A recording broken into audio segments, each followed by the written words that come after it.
Welcome to the incredible story of Japan's economic downfall. By the time the US was done retaliating for what Japan did to Pearl Harbor, Japan had lost almost everything. In any case, in only a decade, Japan completely recuperated from the conflict and had turned into the world's second biggest economy. But 30 years later, Japan's economy had become a shadow of itself, and it lost its throne due to a series of unbelievable mistakes.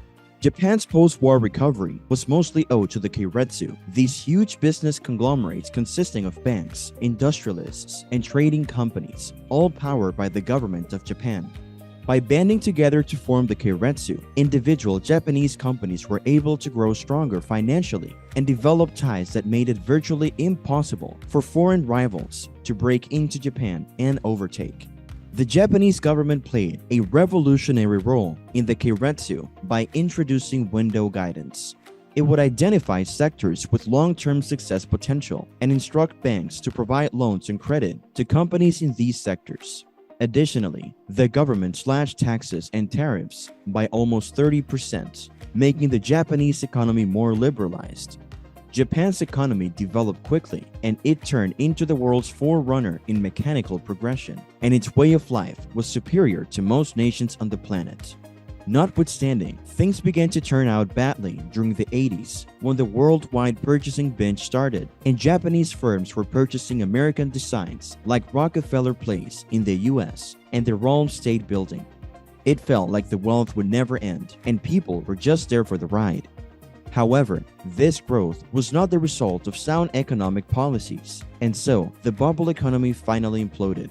Land values crashed, the stock market followed suit, and the entire Japanese economy pretty much shut down. Corporations stopped investing, and people stopped spending money. Unfortunately, Japan has not been able to make any significant recovery since then. There are three popular theories behind this unending economic downturn: the banks, the currency, and the lost generation. The banks were a mess during the bubble, lending out money to whoever cared to ask.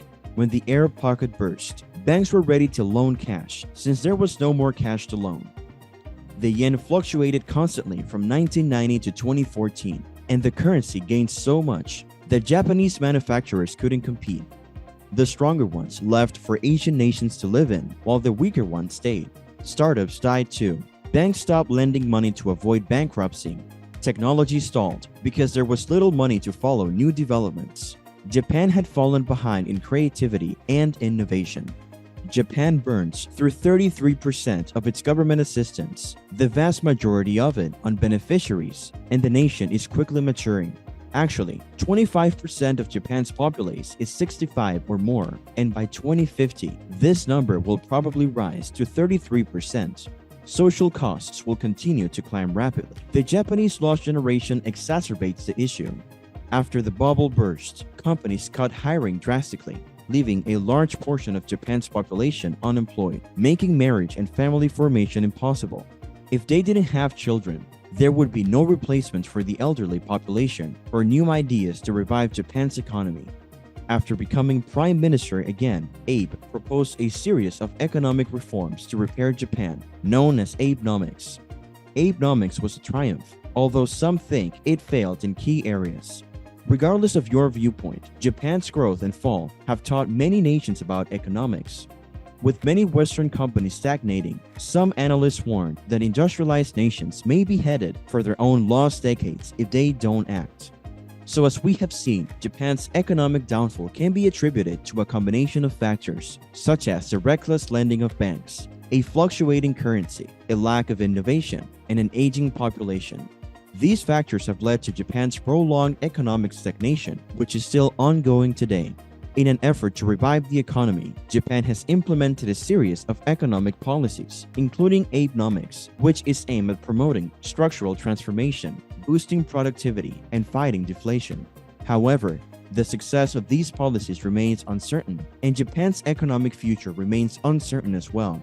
But what can we learn from Japan's story? Firstly, we can learn the importance of adaptability and innovation.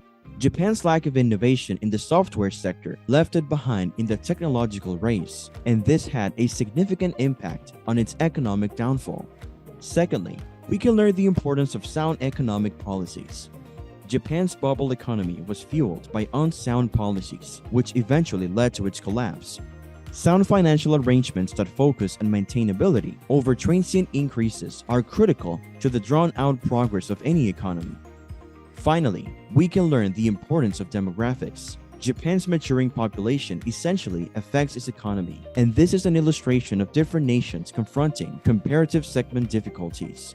It is crucial for governments to address issues related to aging populations and find ways to promote sustainable population growth. Japan's economic downfall is a cautionary tale that serves as a valuable lesson for other economies. While the purposes for Japan's ruin are mind-boggling and complex, we can gain from its missteps and do whatever it takes to guarantee that our economy stays solid, reasonable, and serious over the long haul.